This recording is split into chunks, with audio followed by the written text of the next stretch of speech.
વાવથરાદ જિલ્લામાં અધિક માસ નિમિત્તે ભક્તિમય માહોલ. વજેગઢ ગામ અને થરાદના નવા રામજી મંદિરે ભવ્ય પુરુષોત્તમ ભાગવત કથામાં ઉમટ્યા ભક્તો. વાવથરાદ જિલ્લામાં અધિક માસ નિમિત્તે વિવિધ ધાર્મિક કાર્યક્રમો યોજાઈ રહ્યા છે.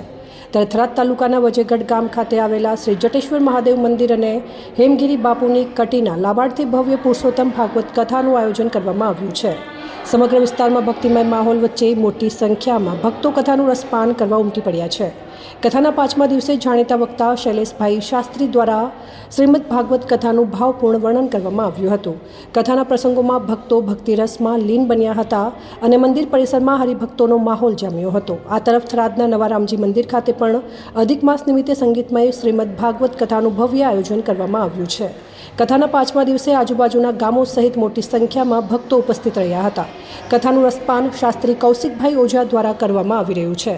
ભાગવત કથા દરમિયાન ભક્તો દ્વારા મહાઆરતીનું પણ આયોજન કરવામાં આવ્યું, જેમાં મહિલાઓ પુરુષોએ મોટી સંખ્યામાં હાજરી આપી ધર્મ લાભ લીધો હતો. સમગ્ર કાર્યક્રમ દરમિયાન ભક્તિમય વાતાવરણ વચ્ચે જય શ્રી કૃષ્ણ અને હરિધૂન મંદિર પરિસર ગુંજી ઉઠ્યો હતો. અહેવાલ જેતુ બારોટ, સંબંધ ભારત ન્યૂઝ, થરાદ.